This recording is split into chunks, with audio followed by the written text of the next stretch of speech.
Since it's international, you could say it's Women's Week because we do a theme every week, and our week's theme to this time is women's empowerment. But it was International Women's Day, just like on Monday. So some people is that even, a big thing? Some people even say it's International Women's Month. Some people are saying that. I didn't expect it to be a big deal here in the Philippines, just because culturally, it's still quite patriarchal here in the Philippines, just because of our history. But technically, what I learned in the recent years is that Filipino women are actually more empowered, especially considering our area in Southeast Asia or in Asia altogether. So I think compared to other Asian or Eastern countries, we are considered to be some of the most empowered in that region. So especially in the past year, I don't know if you know this, but only recently there has been a steady rise of Filipina in senior management roles or senior positions, C-level roles. And I've been seeing articles all over where women really thrived during the pandemic. And I think one of the reasons is because especially those who have kids and who are wives, they're able to now work better because they're working from home. They can take care of the kids and at the same time do their work. So they were thriving during the pandemic. Plus, given, women are, known generally to be more flexible, adaptable, not having so many egos and having to recalibrate things, we were able to adjust faster than others, I think, during the pandemic. So there has been not just a steady rise, but a recognition of Filipino women thriving in 2020. And that's why this 2021 was the first time where I got tons of messages of people greeting me, especially because they know my work surrounding, they assume it's a women's NGO or women's nonprofit, but it's really about gender equality. And a lot of people have been sending me messages this year. So yeah, I think it's very recognized, especially in 2021. We've been posting a lot of things about empowering women this week. I'm learning some facts that are just simply really mind-blowing. Like I'm still surprised that, there are these discrepancies between the genders, the traditional genders, in terms of like fairness of opportunity, fairness of pay for the same job roles, fairness of education at a young age. Like all of these things are, I would imagine, stuff we should have figured out by now. Somehow. True. I mean, we're in 2021, we're building rocket ships to go to Mars, and we still haven't figured out how to have a fair environment for everyone, not just for women, although that's what this topic is about, not just for women and men, but also for like people of color, just to get along. I mean, what do you think, and this is quite a philosophical evolutionary question for you here, so sorry to jump in at the deep end, but no worries. What do you think is the reason why we're still at odds with each other after all these, centuries of evolution? I mean, the truth is we're also built on, our socio-cultural conditioning, so that comes from history of wherever you're from. And the more you travel, the more exposed you are to different cultures, the more you understand that wow, what I knew to begin with was not the truth. It was just my conditioning. And so if you stay within that bubble, there's really no way that you could acquire other beliefs, attitudes, behaviors. However, because of globalization, availability of information, even if you are in the Philippines, and we are the social media capital of the world, and it's not something to be proud of. We're very addicted to surfing the internet, considering that our internet is the slowest also in the world. But it has allowed us to learn more outside of what we're familiar with. When it comes to, let's say, history in itself, Philippines was colonized by different countries. I think of more than 400 years by Spain. I don't know how many years by the US and in Japan, but we have a history of really being colonized and being under the mercy of a ruler. And in a way, two things that came out of it. One is good and one is bad. One, I would say is good is the fact that we've become very resilient.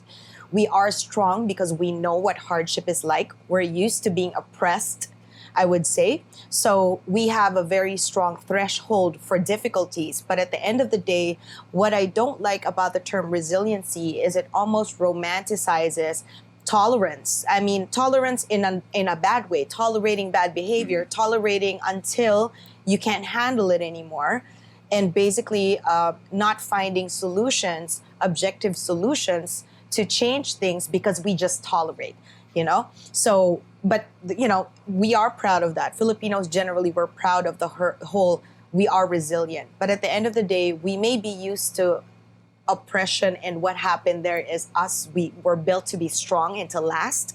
But at the end of the day, we do also have this victim mentality. I don't know if you know this, but we Filipinos tend to always see or we have a hard time compartmentalizing constructive criticism.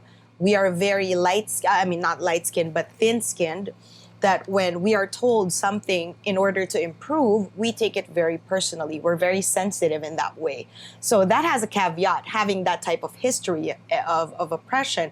But that's just, I'm talking about what our history is. Every country, every region has their own history as well.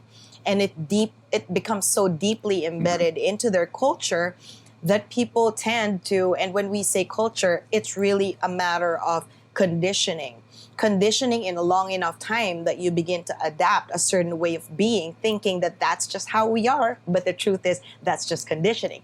If it happened because of conditioning, that means it can also be eroded and changed via a new way of conditioning. So all we need to know is all we need to do, as easy as I make it sound, is be open to other paradigms and trying new things on and practicing it enough times for a long enough time to build a new way of being or a new culture. And luckily, like I said, globalization, availability of information because of the internet has allowed that to be possible for us. But for some, slower than others. You know what I mean?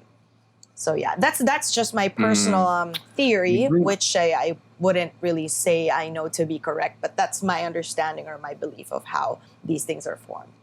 I think it was a really well-formed answer, and you know, it kind of riffs on a discussion that I was listening to earlier about, you know, the evolution of our society, the evolution of our species, genetically speaking as well. I mean, a lot of what we do as a behavior, a lot of the kind of things that we've kind of grown into are genetically inherited. So they're kind of programs that run in the background. And there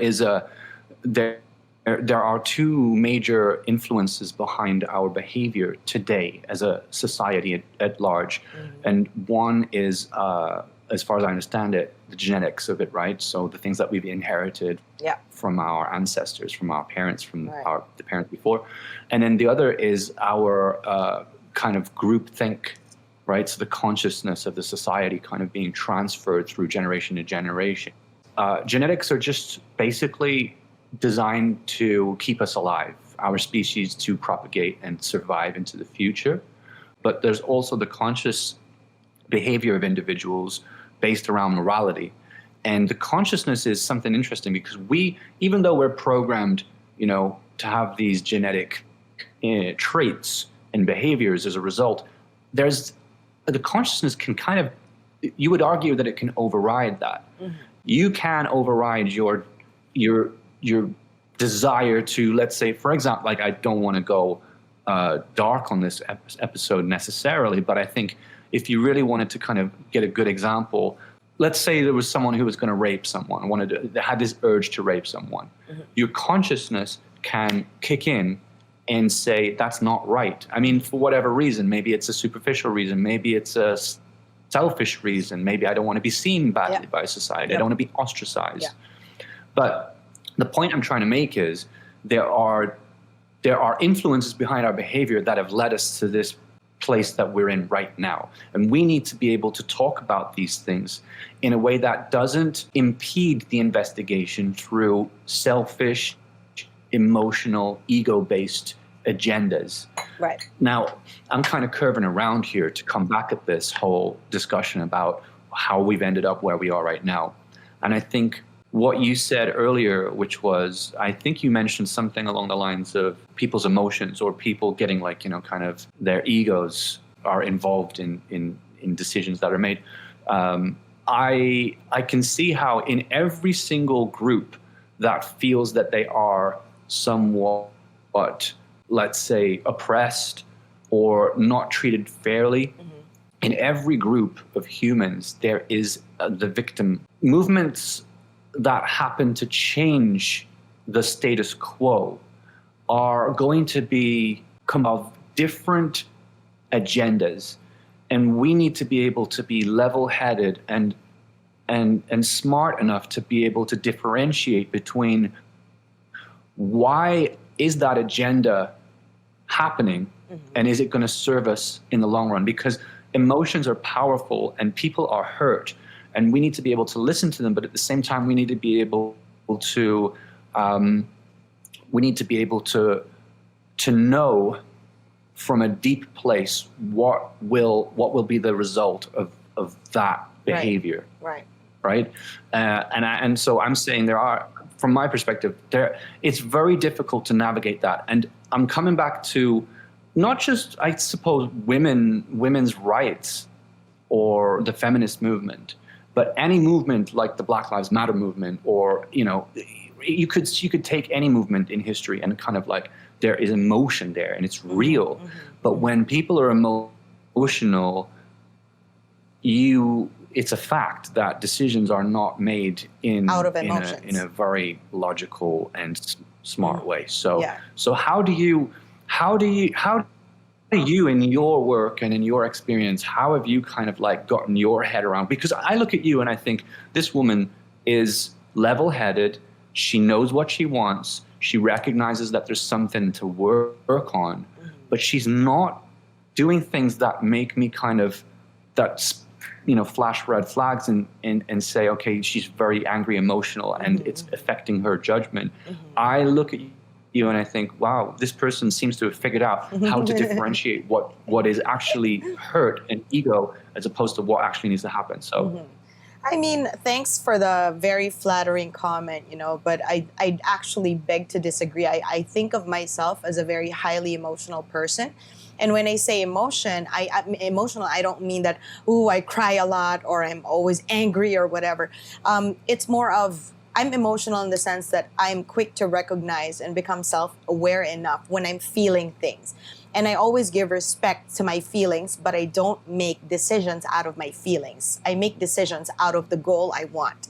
So if I could stick to what results I want, but acknowledge my feelings at the same time. And you mentioned it earlier, feelings or emotions are actually valuable. They are not something that could hamper you if you know how to, if you actually have the sense to practice introspection and practice mindfulness, that I am not my feelings, but I recognize that this is giving me a sense of how I'm supposed to go around things, or how feelings basically give you so much clues.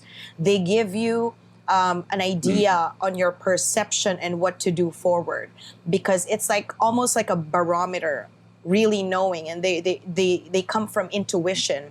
And that's why empathy nowadays, you'd see so many articles discussing how important empathy is in today's world, especially if you want to be a great leader, because empathy really means that you are tuned in. It's your ability to be tuned in, and you can't collaborate with other people. You can't come up with really objective solutions where your team feels psychologically safe to tell you their thoughts, whether it's coming from a feeling or coming from an objective place.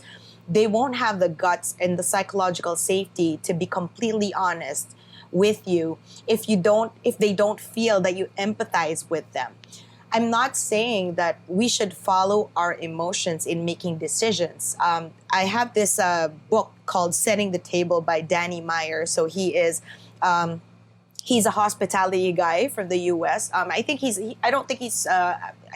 part Italian, but basically he is the one who started Shake Shack in the U.S.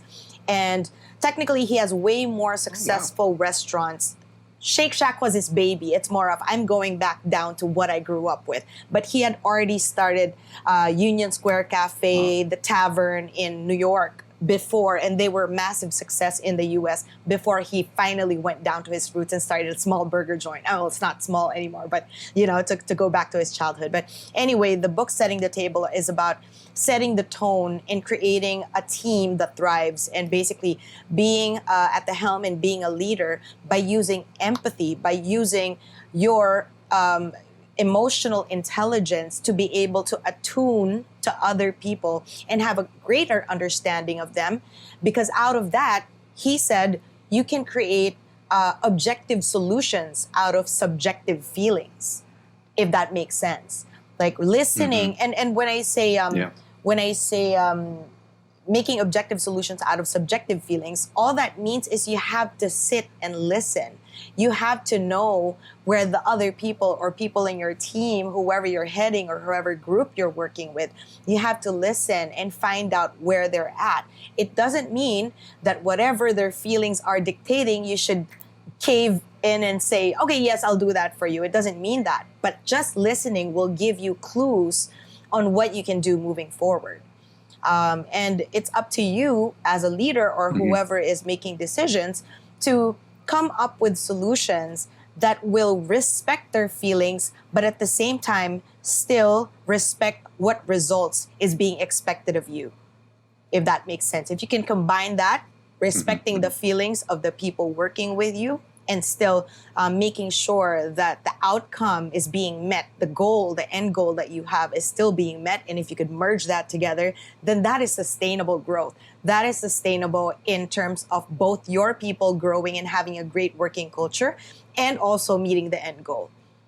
Because if you only listen to one, just the feelings, it's not going to be sustainable. If you're only listening and making decisions to reach the end goal, your people are not going to be happy and they're going to go elsewhere. And what's that going to do for the culture? So again, not sustainable. So it's about merging the two. Clarity in the end goal. And we lose focus, right? If we're not careful, what happened with Antifa is what I believe what happened with Antifa. I think it's probably started as a noble cause of just wanting to push hard for positive change. But I think what happened with organizations like Antifa is they lost focus on the end goal. And it became just a chaotic organization fueled by emotion. Emotion and ego. And there you go. That's what happens when we lose focus. I mean, of course, insisting on the end goal would be technically a good thing. However, if you are secretly run, whether you're aware of it or not, by divested interests or even your own personal interests, then you kind of start to create ways that aren't effective getting to the end goal. And one of my favorite corporate coaches, I would call him, is Simon Sinek. And he wrote the book, Start with Why and Find Your Why. So it's all about knowing your whys. It doesn't mean that the what and the how are not as important, because they are. However, if you are clear of why your end goal is your end goal, because technically the end goal can also be the what, right? But if you're clear on why that's your end goal, everything else can be flexible. And you're not going to be so hard-headed, insisting on your ways and butting heads with everybody else. Or if the other people around you also understand your why, or a collective why for all of you guys, then they won't be as frustrated if suddenly the what's in the house change. Because, sometimes it's annoying when you have a certain way of being and then suddenly one leader or one person in the group says, okay, let's change how we go about this. And it's like, what? But that's what a good teamwork does. You recalibrate easily. You develop that agility to catch if the old ways wasn't working. Then you recalibrate, as long as you're still reaching your end goal and why. I mean, at least the why of the end goal. It's funny. I just remembered a piece of information, some data that I saw about police favoritism. Okay. Or support for the police in the United States, right? There has been a movement towards, and I like drawing I like drawing analogies, because when you're talking about something like a sensitive subject, it's nice to draw analogies from different similar situations, different similar subjects. So let's just look at the movement towards defunding the police for a moment. Now, that seems like a good idea from the perspective of someone who has had family members killed by police officers, or who has had involvement with police officers that was not fair, objectively, unlawful. So the data, though, okay, now that the results are out, those who you would associate with the defund the police movement are actually more in support of the police than the Republican side, which are the ones that you would associate with not defunding the police, which is fascinating to me if that data is correct, right? Because I don't know, I didn't run the study, but I'm assuming it's correct. It shows that there's a version of reality that exists, and it's pervasive, and that's the norm. But it's not, because it's literally just getting more airtime. It's not actually what people think or feel and truly believe. We are pack animals, and we don't want to feel singled out, and we don't want to be on the wrong side of history, generally speaking. So there is this behavior that we have where we don't want to be the odd one out. Yeah. It's so important to have that perspective when we deal with sensitive situations like this, because it can so quickly become something that can be weaponized, and it so quickly can start to dismantle a lot of the good things that we have in society today, like police. Police is arguably one of the best things we've ever managed to accomplish, because it keeps people from committing very heinous crimes, and it lets us live a life of relative peace. The Wild West was not, as far as I know, a very comfortable place to live, right? So coming back to what you said, these situations, these movements are essential. They craft the future. They help us readjust, like you just mentioned. Yeah. We have to steer the ship. We need leaders, but we need to also have the skills of leaders. And the skills of leaders are to constructively,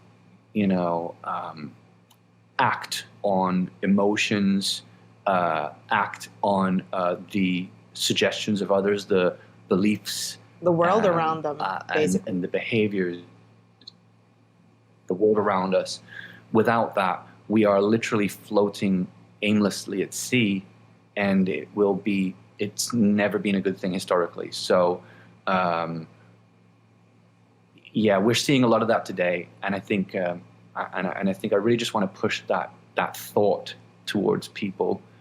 It's helped me in my own life. I mean, even on a micro level, in terms of just one person's life, if you treat your life a little bit more like maybe you would a business, maybe, apply some kind of structure to it, have some goals, set some milestones, track your progress, maybe make some, if you really want to get down to it, make some KPIs, make some OKRs, whatever terminology you want to use. If you do that, you are much more likely to achieve your goals and much more likely to feel fulfilled, at least in terms of,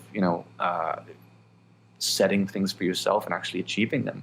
Yeah. But, we don't do that because we're incredibly emotional. And so that kind of guides us from day to day. I feel like doing this. I feel like doing that.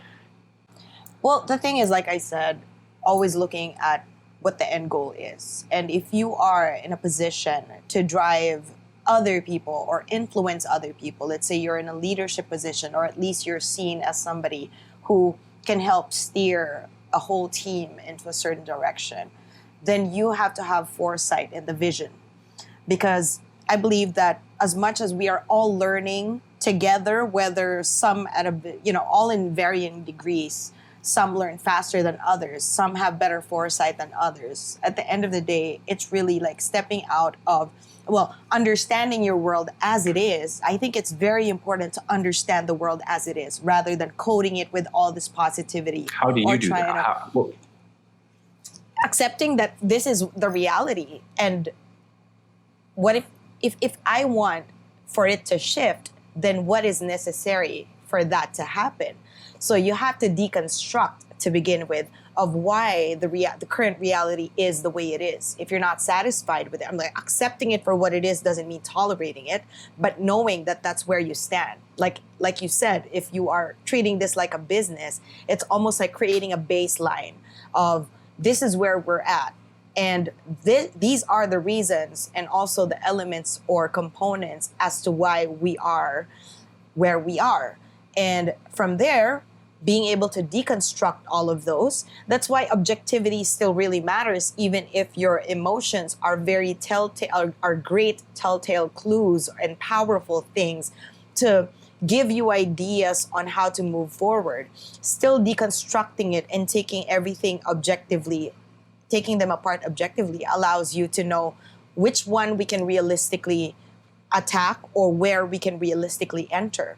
Because you can't be handling all of those all at the same time because you're just going to shock everybody else.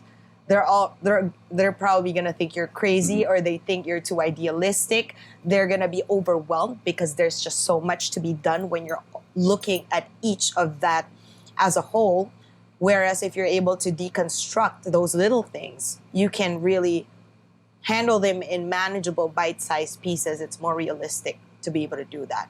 And also know, in order of priority, which one should go first, or which one of those little components you've deconstructed should be addressed instantly. It doesn't mean that, that's just how I do it. It doesn't mean it's 100% effective all the time. You know what I mean? And even in mistakes, the good news about failure is if you learn how to fail fast. I don't know if you've heard the term. I think Larry Smith, this guy said that fail fast, fail often, and fail forward. Because if you don't fail, you don't learn. But the whole idea of looking at failure as a clue on what to do better next time by learning the mistakes of ourselves and learning the mistakes from the mistakes of others, then that allows you a better direction of where you could do things differently next time. So even if I fail, of course, sometimes ego gets in the way. I feel bad, especially if other things are dependent on my failure. If something else got messed up because of my failure, I feel a lot of guilt with that. But then I try to get up and be like, okay, what did I learn from that? And then I share that failure, even if, let's say, I have subordinates. I don't have the ego to be hiding and not allowing them to learn that I messed up somewhere. In fact, that's one of the things that creates psychological safety among a big group, is if you have the guts to say, I messed up there, I take accountability, what can we do better next time? That's more empowering than a boss or somebody who's always pretending and hiding whatever he did wrong. And everybody else can see that you messed up to begin with. People are not necessarily stupid anymore. They pick up on these things. But if you take no accountability, what does that teach for everybody else? So that's why I believe that empathy has become the cornerstone of innovation and growth, at least in the 21st century. Just because everything is so fast-paced. There's no way that you're incredibly good at everything instantly when everything is changing constantly. You know what I mean? But that's inevitable. Again, when there is change, there has to be a paradigm shift. There has to be an admission that the old ways don't work anymore. What are we going to do for this new change that we're experiencing? And especially given the pandemic, given what has happened in 2020, which I think I'm not alone in this, but nobody expected that would happen in the modern world. If you told me in 2019 that 2020 would have happened, I would have been like, that's not going to happen. No way. I really was like shocked that this is possible at this day and age, right? But how fast do you how do you practice radical adaptability? How do you practice agility? And how do you practice that level of accountability such that, okay, I take that, then what can I do? That there's still the personal accountability and holding each other accountable without judgment. So that's why, like, for people to be able to collaborate, to synergize into finding a way that works, everybody can play a role. You don't have to be a leader. Everybody can play a role, holding each other accountable, holding personal accountability for each other, and basically finding a way such that each and every single person can pull in their own weight so that they could get to a brighter, I guess, future ahead. I'm looking at this now in terms of when we look at society, what we see is a collection of different things. Some of them beautiful, some of them necessary, some of them destructive and ugly. When we look at society and when we look at ourselves, we are kind of cautious not to go into the areas that people don't usually go, right? Because it's painful to see those things. It's painful to know that that is actually who we are. And you can see this when you try to dissect some of the atrocities of the recent centuries when it comes to let's say the Holocaust, the Nazi regime, things that happened in Soviet Russia. Those are terrible, terrible things that should never happen again. Yet, the only way they're never going to happen again is if we spend time logically kind of trying to understand, empathically understanding what actually was going through the minds of the people that were orchestrating or pushing those agendas. And that's not a comfortable thing to do. You know why? Because they were human beings.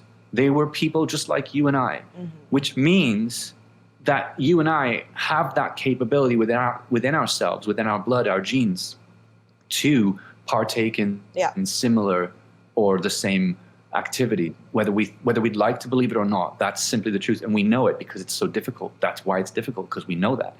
So taking a good, honest look at our situation and who we are as individuals as well is, in my opinion, the best place to begin. You know, writing your own biography is going to a therapist, talking about your past, talking about who you are as a person. These are all things that don't get done enough. They're not normalized enough. And I get it. We don't even want to remember things we've done in the past that we weren't proud of. I don't want to recall things in my history that I just feel shame for. But you'll never learn how to make better decisions until you really dissect that. Absolutely, I completely agree. And I mean, I don't know. I think really what I'm trying to say is, in order to be better and in order to kind of forge a brighter future and arrive at a better destination, we have to be willing to look at history, and we have to be willing to look at the ugliest parts of ourselves. Yeah. You know, you can't fix something that you can't fix something that you didn't know was there, right? And even if you knew it was there, but you're in denial, you're pushing things under the rug, you won't be able to address and really know how to do things better next time if you are just trying to deny that even happened. To be honest, emotions are powerful this way. If I messed up before and I learned from it, holding guilt over your head is one thing. You should never hold on to that forever, although easier said than done. Even I'm guilty of this, right? But holding guilt over something can sometimes, as long as you know how to let go eventually, because you have to let go of guilt for you to be able to move forward, right? But understanding yourself in your guilt is a powerful emotion for you to feel compelled to change something. So if you could use that as a tool to be clear that that's not who I want to be anymore, then that's emotion becomes a powerful tool. The time it becomes a disempowering They're tool, helpful. yeah, they are. But the time it becomes it disempowers you is when you hold on to that guilt, that it prevents you from moving forward. I know somebody who absolute stand-up dude. Like, I have to say that one of the best people I know. He messed up his last his past relationship. He was married and then he got into depression. He couldn't get the help for it because he's a professional basketball player here in the Philippines, and basically when he told his mates, his boys, that I'm depressed, they all told him, don't be a pussy. Suck it up, man. Don't be, you know what I mean? So he brushed it. He put it under the rug. And because of that, it drove him into alcoholism, womanizing. He ended up cheating on his then wife. And his 3 kids and his wife packed their bags up and left him for the States. And until now, the relationship is strained just because he messed that up so much. So what he ended up doing is he finally got psychological help. He started seeing psychiatrists. He's now a life coach. He's now he studied. He did a lot of inner work, and now he's contributing this to young athletes because he understands the pressure of especially in a male-dominated industry where you're expected to be tough. You know what I mean? So he's now coaching the youth in trying to be open and being vulnerable, because to him, that was the reason why he messed up his life to begin with, because he was not given the permission to be vulnerable. And now that he is, he wants to impart that with other people. The problem right now, though, is he holds so much guilt about how he messed up his marriage, especially because it's still taking a toll to him today that he's not as close with his 3 kids because they're growing up, they're beginning to understand what he did 5 years ago.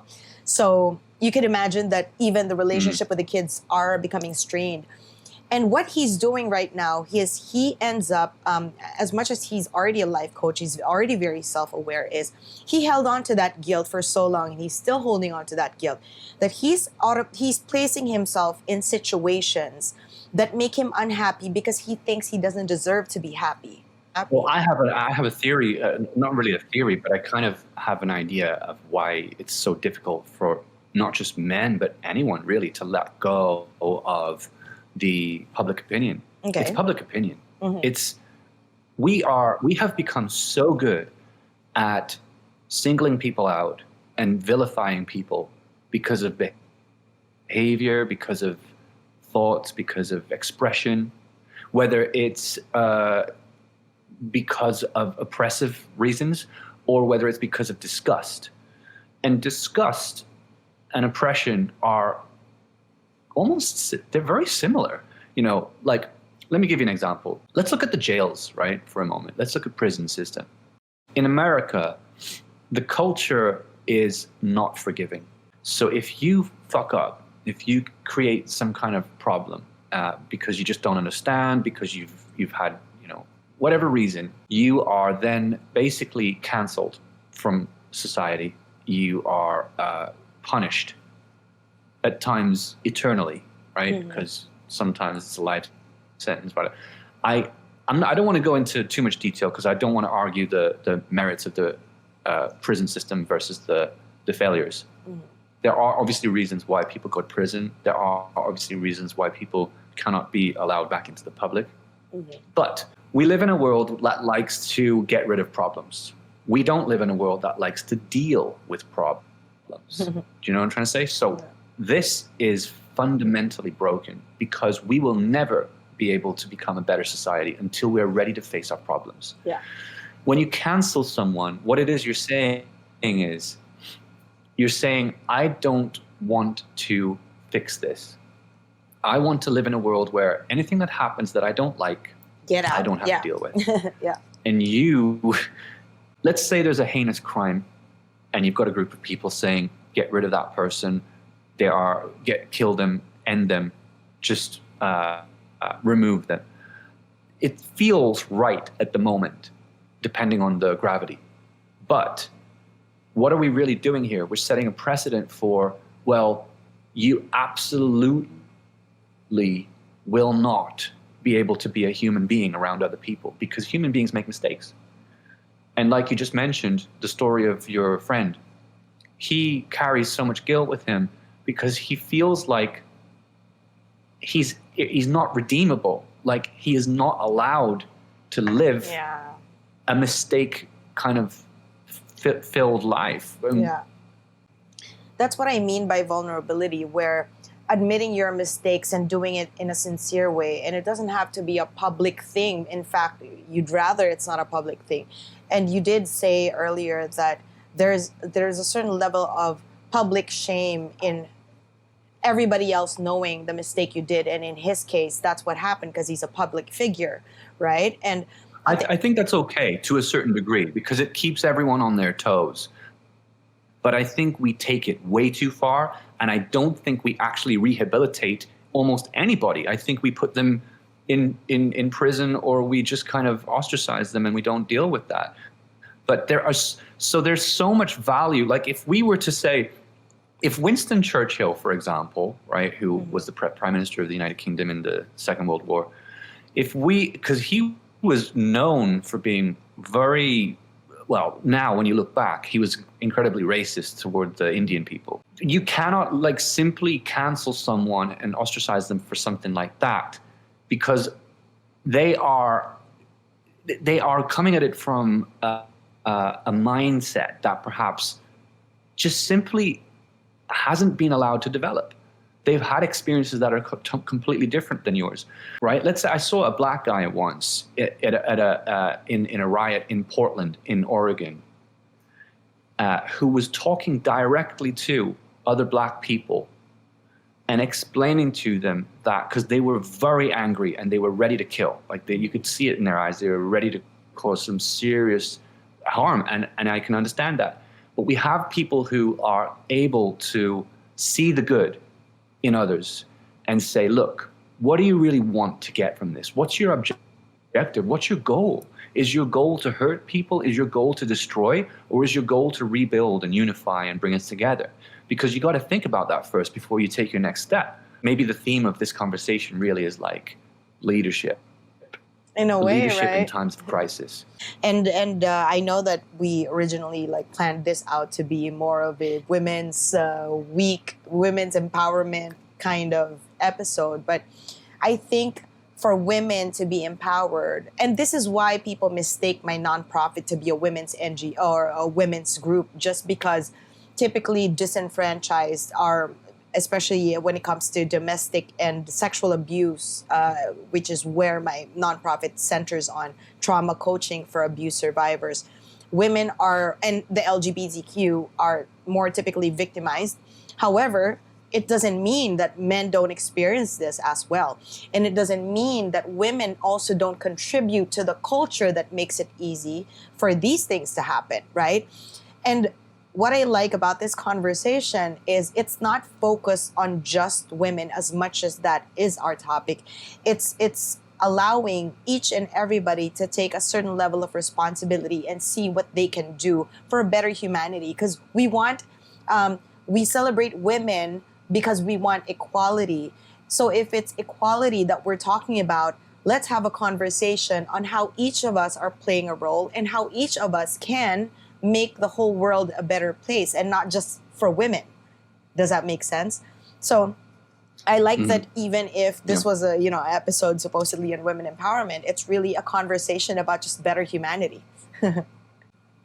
I think so, and I think that's what I've discovered, because it's kind of, this was not a scripted conversation, and so it ended up here because what I think we realized together was there should be no divide. That's what people are arguing for. That's what people want. They don't want a divide. They want everyone to be equal. They want everyone to have the same, again, I don't want to dive into details because that's a very complex conversation, but they want fairness of opportunity, and they want to be seen as the same potential.